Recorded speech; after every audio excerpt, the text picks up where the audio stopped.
Inkuru y'uno munsi tuyitangurire mu mwaka w'igihumbi kimwe n'amajana 1959. Iki gihe mu gihugu cy'u Rwanda hadutse imvururu hagati y'abahutu n'abatutsi, ico bise revolution y'abahutu, aho bavuga ko barenganijwe n'intwaro ya cami yashira imbere abatutsi igakandamiza abahutu. Benshi mu batutsi barishwe, abandi barahunga. Mu baje guhungira mu gihugu ca Uganda hari mu muryango wari ufise umwana w'imyaka 2. Uyu mwana ntiyarasanzwe kubera ko niwe yaje guhindura amateka y'igihugu ciwe ndetse agirana influence ikomeye mu karere na cyane cyane ibihugu bihana imbibe ku isonga Republika Iharanira Demokarasi ya Kongo. Uyu ni Paul Kagame, president w'igihugu cy'u Rwanda. Muri iyi video turagaruka ku mateka y'uyu mugabo kuva mu nkambi ya Shungerezi muri Uganda guca mu kiroberi ca National Resistance Army cyagwanya ubutegetsi bwa Milton Obote gushika muri FPR Front Patriotique Rwanda, ikiroberi cyavuye gisenyura intwaro ya Juvenal Havyarimana. Turaza gusesangura kandi uruhara bivugwa ko yagize mu ntambara zabaye mu gihugu ca Republika Iharanira Demokarasi ya Kongo, guhera ku ntambara ya mbere yasenye ubutegetsi bwa Mobutu Sese Seko, intambara ya kabiri iyo gukura President Laurent Desire Kabila, hamwe n'intambara y'uno munsi ya AFC 2023 ihanganye n'ubutegetsi bwa Felix Tshisekedi Chilombo. Ndaguhaye ikaze. Yewe Paul Kagame ndahiriye u Rwanda ku mugaragaro ko nzakorana umurava imirimo nshinzwe. Paul Kagame yakuriye mu nkambi ya Shungerezi iri mu burengero bw'igihugu ca Uganda, aha ni mu karere ka Talo muri district ya Kiruhura hafi y'igisagara ca Mbarara. Aha niho hamubereye muhira ndetse atangurira amashure y'intango. Ubuzima bwo mu nkambi ntibwari bworoshe, ariko Paul Kagame ntivyamubujije kuguma bamubambere mu ishuri. Biravugwa ko yaronka amanota meza gushika habaye ikintu cadurumbanije ubuzima bwiwe. Urugwaro urupfu rwa se wiwe rwashitse mu mwaka w'igihumbi kimwe n'amajana 970. Mu mwaka w'igihumbi kimwe n'amajana 981 mu gihugu ca Uganda havutse ikirobere National Resistance Army, ikiroberi cagwanya ubutegetsi bwa Milton Obote. Iki kiroberi cashinzwe congera kirongorwa na Yoweri Kaguta Museveni, president wa Uganda wuno munsi. Muri kino kiroberi harimwe abajene b'abanyarwanda bari impunzi ngaha mu gihugu ca Uganda, aha twavuga Fred Gisagwigema, Peter Bayingana n'abandi. Paul Kagame yahavuye nawe yinjira muri kino kiroberi maze ahabwa akazi ko kuba maneko. Muri iyi myaka kandi hari ishirahamwe ry'abanyarwanda bashaka gusubira mu gihugu c'amavukiro, Rwanda's Alliance for National Unity. Ishirahamwe ryahavuye rihinduka Front Patriotique Rwanda FPR, ikiroberi cari ciyemeje gusenyera ubutegetsi bwa Juvenal Havyarimana. Sinzi niba kikunyuze cyangwa se wambwira uti washobora gukora ibi ngibi kugira ngo abahutu n'abatutsi bumvikane kurushaho, ukakimbwira rero utanga urahibagiwe. Nk'abantu ibyo bavuga mutakoze kuri icyo kibazo cyane cyane hari nk'ikibazo cy'impunzi, igisubizo mwakunze gutanga ntabwo kigeze kinyura abantu benshi. Muvuga muti u Rwanda ni rutoya, abo bantu bazirwarize aho bagiye, yenda ubwo amagambo mvuzemo ntabwo ari mwakoresheje, ku buryo benshi babigize urwitwazo bikanatuma ndetse ikibazo gikomeza gukara. Kuba impunzi yenda ikibazo cy'impunzi kuko abantu baravuga ati ntabwo mwakivuzeho bihagije cyangwa se mwashyizeho amabwiriza ahagije, kuvuga ko si bihimbano, cyo si bihimbano. Ariko icyo nemera rero nuko rwaba rutoya rwaba rugari, impunzi ishatse gutaha yatahuka. Ariko u Rwanda ni rutoya, ibyo biraboneka. Aho kuvuga ngo impunzi kugira ngo zitahuke nta cyakozwe, wirengagiza amategeko ariho kuva muri 1966. Kwigenekerezo rya mbere gitugutu umwaka w'igihumbi kimwe n'amajana 990, inyeshamba za FPR zambutse Kagitumba zinjira mu gihugu cy'u Rwanda, ziba zitanguje urugamba rwari rugamije gusenyura Juvenal Havyarimana. Kuri uyo munsi Paul Kagame, umwe mu ba officier batanguje FPR, ntiyararimo. National Resistance Army maze gufata ubutegetsi mu mwaka w'igihumbi kimwe n'amajana 989, Museveni yafashe igihugu maze afata umugambi wo kurungika aba officier bari bakomakomeye kunonosora amashuri y'ibya gisirikare muri leta zunze ubumwe za Amerika. Muri abo basirikare barungitswe harimo na Paul Kagame. Ntawuzi mu by'ukuri impamvu Paul Kagame yarungitswe, ariko hari amahipoteze avuga ko Perezida Museveni yoba yari yaramaze kumenya amakuru avuga ko aba ofisiye bakomakomeye mu Banyarwanda bari bateguye igitero sindamusiga ku gihugu cy'u Rwanda. Museveni yoba atabishimye kubera ko yashaka imigenderanire myiza n'ibihugu by'uburengero. Rero ugushigikira ikiroberi gitera ikindi gihugu yabibonamwo risk idasanzwe ku gihugu ciwe cari gitanguye kwiyubaka. Irungikwa rya Paul Kagame muri Amerika ntiryabujije ko FPR yinjira mu Rwanda mu rugamba rwo kubohora igihugu, uretse ko runo rugamba rwatanguye kugorana ku munsi wa mbere. Ku munsi ugira kabiri w'urugamba, igenekerezo rya kabiri gitugutu umwaka w'igihumbi kimwe n'amajana 1990, Fred Rwigema yarayoboye uru rugamba yararashwe. Uyu mugabo kuntu yarashwe ntibivugwaho rumwe. Harabavuga ko ashobora kuba atishwe n'ingabo za Habyarimana, ahubwo yoba yabaye bugambanirwe. Urupfu rwa Rwigema rwababaje inkotanyi ndetse benshi batakaza morale. Paul Kagame amaze kumva urupfu rwa Rwigema yaje nk'utazambaye aje kubandanya urugamba, ariko iperereza rya Habyarimana ryari ryamaze kumenya ko Paul Kagame aje kubandanya kuyobora urugamba, niko gutangiriza mu nzira zishoboka zose kugira bamuhagarike atarashika mu Rwanda. Bateze imitego ku bibuga by'indege bitandukanye, aha twavuga Addis Abeba, Jomo Kenyatta na Entebbe.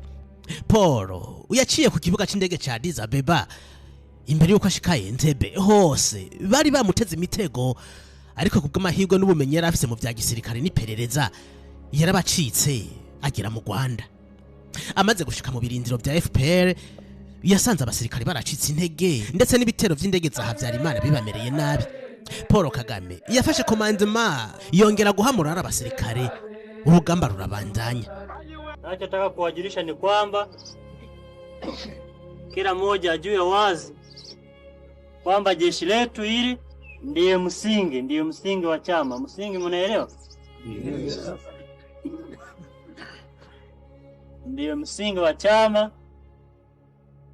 ndiyo litakuwa msingi wa mabadiliko ambao atakuwepo kwa nchi yetu hii.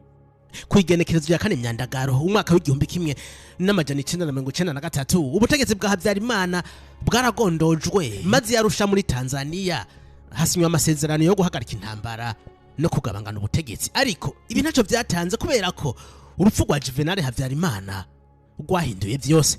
Kwigenekerezo ya gatandatu Ndamukiza umwaka w'igihumbi kimwe n'amajana 1994, indege yarimwo Juvenal Habyarimana na Perezida w'u Burundi Cyprien Ntaryamira yararashwe igeze hejuru y'ikibuga c'indege ca Kanombe. Ibi byatanguje ubwicanyi ndengakamere, aho abahutu bagiriza abatutsi ko aribo bishe Habyarimana, ku rundi ruhande abatutsi bagiriza abahutu ko aribo bishe Habyarimana kubera ko yari yemeye gusangira ubutegetsi n'abatutsi. Kuva kuri uyo mugoroba wa gatandatu Ndamukiza, izuba ryararenze mu gihugu cose, aho ryongeye kugaruka inyuma y'amezi 3 mu kwezi kwa Mukakaro. Muri ayo mezi 3 yose u Rwanda rwari mu mwijima, hameneka amaraso y'inzira karengane babaziza ubwoko bahawe batagishijwe inama.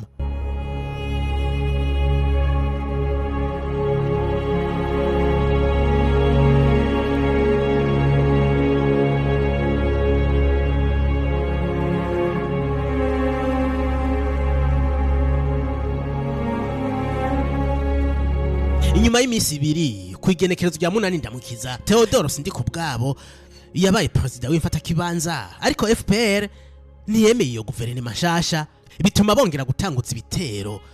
Maze mu minsi mike Kigali birafashwe. Igihugu cyose kimaze gufatwa na FPR, Pasteur Bizimungu yagenye kuba umukuru w'igihugu w'imfata kibanza, nayo Paul Kagame abicegera ciwe. FPR yashaka kwerekana ko guverinoma nshasha ari y'ubumwe bw'Abanyarwanda, maze president ava mu bwoko bw'abahutu. Ariko nubwo byari bimeze gutyo, ubutegetsi n'ubuhangange byari vya Paul Kagame, icegera c'umukuru w'igihugu akongera kandi akaba ministre de la défense. Pasteur Bizimungu hari ibintu byinshi atigeze yumvikana ko na Paul Kagame, ndetse mu mwaka w'ibihumbi 2000 Pasteur Bizimungu yatanze imihoho ku mwanya w'umukuru w'igihugu.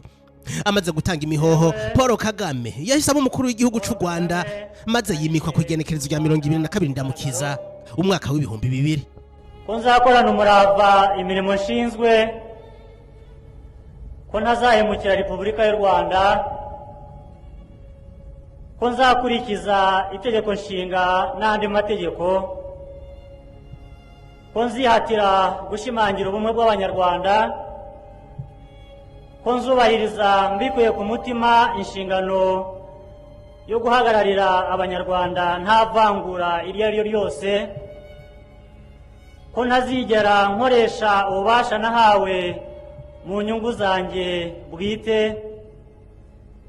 ko nzaharanira iyubahirizwa ry'ubwigenge n'uburenganzira bw'ibanze bwa muntu n'ibyagirira akamaro Abanyarwanda bose. Nintatira iyi ndahiro nzabihanirwe n'amategeko. Imana ibimfashemo.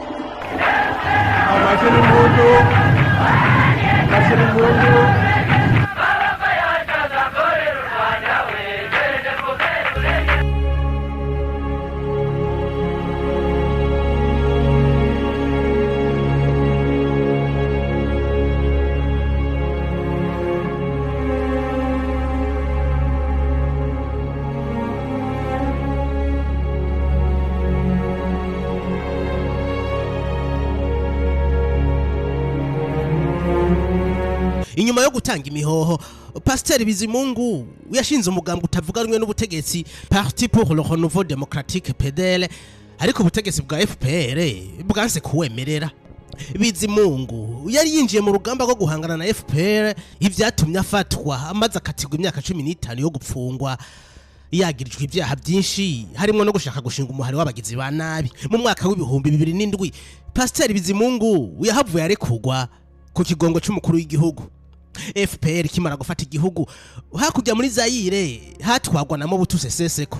Mobutu yakiriye impunzi nyinshi z'Abanyarwanda barenga 1 miliyoni n'igice, hakaba harimo na XFR, aba bakaba barabasirikare b'igihugu ku ntwaro ya Habyarimana, hakabamo kandi n'intera hamwe zagirijwe genocide. Kagame ntiyareze amaboko, yategereza kubakurikirana gushika mu rugo kwa Mobutu.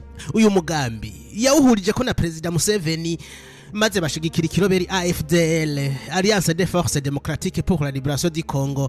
Ikiroberi cyari kirongoye na Laurent Désiré Kabila ciyemeje gukuraho ubutegetsi bwa Marshal Mobutu. Iki kiroberi icakomeza kwigarurira ibisagara, igisirikare ca Mobutu kiratsindwa gushika muri Rusama umwaka w'igihumbi kimwe n'amajana 1997, aho AFDL yafata Kinshasa. Mobutu yahise ahunga, maze Laurent Désiré Kabila afata ubutegetsi. Kabila ntiyigeze yumvikana na Kagame, nubwo ari we yamugejeje ku butegetsi yaramwihindutse, mbere yironderera abandi ba partenaire haba mu by'ubutunzi no mu bya gisirikare. Yirukanye abasirikare b'Abanyarwanda n'Abagande basubira iwabo, ubutegetsi abakura i Kigali abushira Kinshasa. Laurent Désiré Kabila yararahira arengwa ko atazigira hemukira Abanyekongo. Yavuga ati nubwo mwamfashije kugera ku butegetsi sinshobora guhemukira igihugu canje. Kuri Kagame iyi yari traizo. Laurent Désiré Kabila ategerezwa guhagarikwa. Mu mwaka w'igihumbi kimwe n'amajana 1998 intambara yongeye kwaduka muri Repubulika Iharanira Demokarasi ya Kongo. Kuri iyi nshuro President Paul Kagame yari yiyemeje kugwanya uwo yafashije kugera ku butegetsi, Laurent Désiré Kabila. Abakomando b'Abanyarwanda ibinjiye muri Kongo. Iyi ntambara yari ikaze ndetse yasumba ni ya mbere igihe hakugwa Mobutu. President Kagame na President Museveni bibaza ko bazohita bafata Kinshasa mu minsi mike gusa, ariko siko byagenze. Intambara yabaye y'akarere.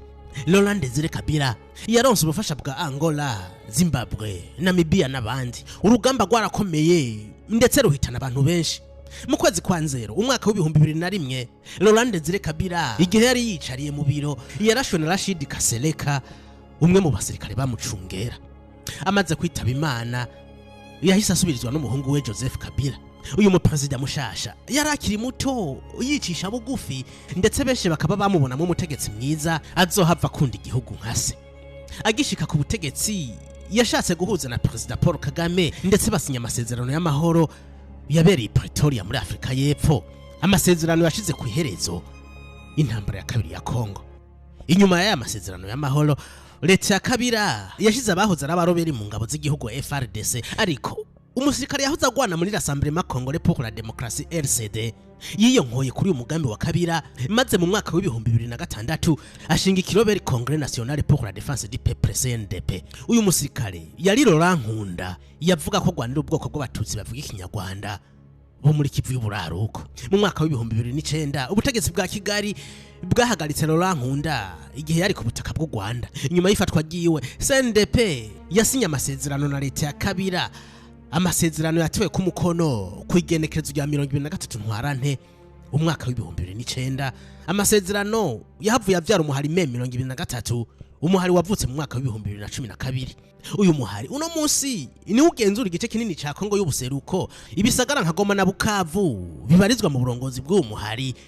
Umuhari wiyunzwe na Alliance Fleuve Congo biba AFC Me 2023. Leta ya Kigali yagirijwe kenshi kwifashe mu mugongo kino kiroberi, ikiroberi gishaka gutembagaza ubutegetsi bwa Felix Tshisekedi. Ubu butegetsi bwa Tshisekedi bafata igihugu cy'u Rwanda nk'umwansi nimero ya mbere ku gihugu ca Kongo, ndetse bakagiriza President Paul Kagame kudurumbanya umutekano w'igihugu ca Kongo kuva mu ntambara ya mbere gushika n'uno munsi. Wakoze kubana nanje muri iyi video. Aya yari amateka ya President Paul Kagame, bamwe bafata nk'umurongozi w'akarorero, yubatse kandi yongera ateza imbere igihugu ciwe, abandi bakamita umunyagitugu, ndetse afise uruhara runini mu ntambara zidahera mu gihugu ca Republika Iharanira Demokarasi ya Kongo. Wowe uramubona gute? Fyonda like, subscribe canke follow, hanyuma dusubire mu bindi biganiro. Ngo barashaka gutera ubwoba ngo Kagame navuga ngo bazamujyana, uzanjyana hese wowe?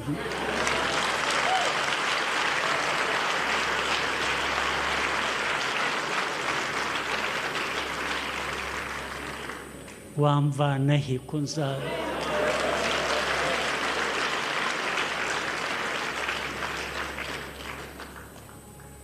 bagatangira sanctions James Kabarebe sanctions officers sanctions for what?